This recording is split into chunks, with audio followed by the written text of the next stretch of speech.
جھکے رہنا، اللہ کا بن کے رہنا، وہاں بھی تو میرے ساتھ ہوگا۔ یعنی پتہ چلا حضور کے قریب وہی ہوں گے جو سجدوں سے محبت کرنے والے۔ حضور نے اشارہ دے دیا، میرے قریب رہنے کی خواہش کرنے والوں، کثرت سجود کے ذریعہ سے میرے قریب پہنچو۔ سجدہ بندے کو اللہ بھی اللہ کے قریب کرتا ہے، اور اس حدیث سے یہ پتہ چلا کہ سجدہ بندے کو مصطفیٰ کے قریب بھی کرتا ہے۔ اب مانگا اور میرے مصطفیٰ نے عطا فرمایا، اور ایسا عطا فرمایا، کیا بات ہے صحابی کی سوچ کی۔ صحابی نے ذرا بھی یہ نہیں سوچا کہ حضور میری طرح ہی مجبور ہے، جیسے آج کچھ لوگوں کا دماغ پھرا ہوا ہے، خراب ہے، الٹا ہے، کہتے نہیں وہ بھی ہماری طرح مجبور محض ہیں جی، کر ہی کچھ نہیں سکتے۔ تو یہ اعلان نہیں کر سکتا جو مصطفیٰ نے اعلان فرمایا ہے۔ اگر صحابہ کا یہ عقیدہ ہوتا کہ نبی پاک ہماری طرح ہی بے اختیار ہیں، تو پھر سے ابھی کہتا رہا یا رسول اللہ میرے اور آپ میں کیا فرق ہے، میں بھی اللہ کا محتاج ہوں، آپ بھی اللہ کے محتاج ہیں، تو آپ کیوں فرماتے ہیں کہ مجھ سے مانگ۔ حدیث بھی صحیح ہے، تمام مکاتب فکر والے اس کو قبول کیے ہوئے ہیں کہ اس میں کوئی ضعف نہیں ہے۔ اب حدیث صحیح سے یہ پتہ چلتا مصطفیٰ اپنی مرضی سے تو بولتے ہی نہیں ہیں، یہ بولتی تب ہیں جب وہ بلواتا ہے۔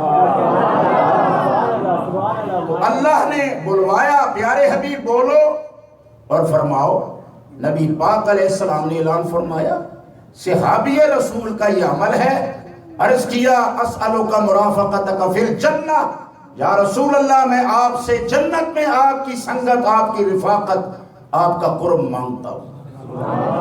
اور الفاظ ہیں اسألک، یہ نہیں کہا کہ میں کسی اور سے نہیں، اسألک میں آپ سے مانگتا ہوں۔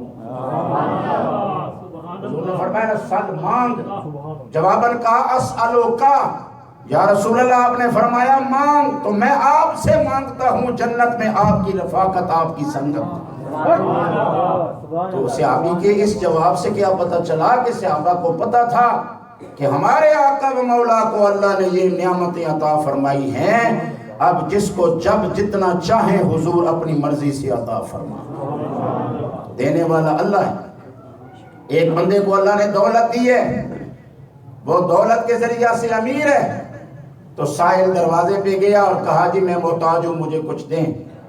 تو اس نے دیر نہیں لگائی، فوراً جیب میں ڈالا ہاتھ، اور جتنے آئے اتنے نکال کے دے دیے۔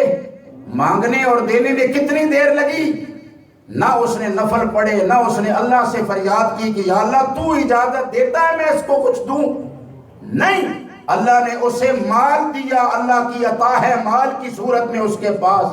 تو مانگنے والے نے چوں ہی سوال کیا، اس نے اللہ کی عطا میں سے فوراً عطا کر دیا، پوچھنے کی ضرورت ہی نہیں پڑی۔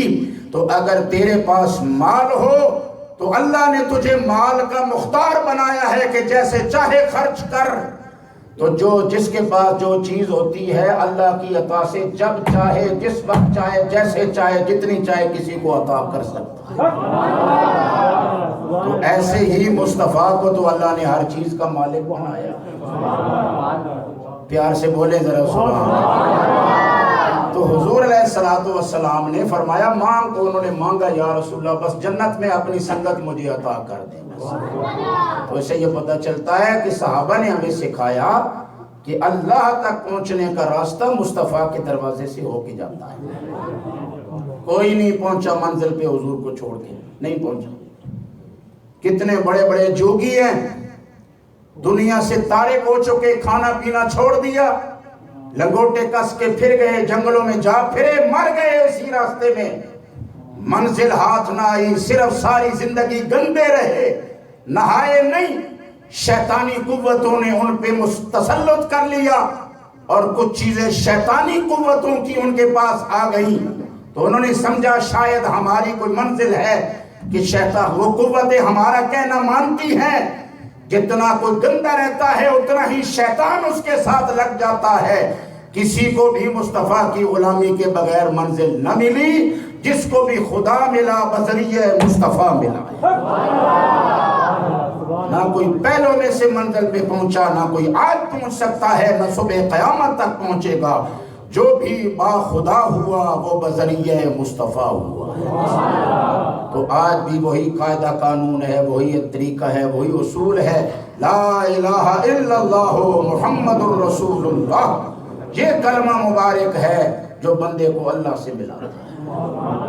صرف لا الہ الا اللہ نہیں ملاتا، جب تک کہ محمد الرسول اللہ کی گواہی نہ دی جائے تو کلمہ ملاتا ہے۔ کلمے میں توحید بھی ہے، رسالت بھی ہے، رسول اللہ کا اقرار ہے کہ محمد مصطفیٰ صلی اللہ علیہ وسلم اللہ کے آخری رسول ہیں۔ یہ اقرار کرے تو اللہ کے قریب ہے۔ اگر اس کلمے کو چھوڑ دے، ایک بندہ 60 سال مسلمان رہا اور بدقسمتی سے 60 سال کے بعد مرزائی ہو گیا، قادیانی ہو گیا یا دین سے پھر گیا، تو جو ہی مصطفیٰ کا دامن چھوڑا، جو ہی مصطفیٰ کا دامن چھوڑا، 60 سال کے سجدے بھی گئے، نمازیں بھی گئیں، تلاوتیں بھی گئیں، حج بھی گئے، زکاتیں بھی گئیں، عمرے بھی گئے، کچھ پیچھے نہ بچا۔ جو ہی ہاتھ سے مصطفیٰ کا دامن چھوٹا تو پیچھے کچھ بھی نہ بچا۔ اور اگر 80 سال کا کافر رہا، مشرک رہا، 80 سال کے بعد ہاتھ میں دامن مصطفیٰ آ گیا۔ آپ سمجھے نہیں اس بات کو؟ سمجھے؟ 80-90 سال کے متقی پرہیزگار سے مصطفیٰ کا دامن چھوٹا تو سب کچھ تباہ و برباد ہو گیا، کچھ نہ بچا۔ اور اگر 80-90 سال کے مشرک یا کافر کو اس عمر میں مصطفیٰ کا دامن نصیب ہوا اور مرنے سے پہلے اس نے کلمہ پڑھ کے مصطفیٰ کی غلامی کو اختیار کیا تو مرنے کے بعد فوراً جنت میں جائے گا۔ تو کس چیز نے کنارے پہ لگایا؟ دامن مصطفیٰ نے، نسبت مصطفیٰ نے لگایا۔ حضور کے بغیر نہ اللہ ملتا ہے، نہ اللہ تک کوئی پہنچ سکتا ہے۔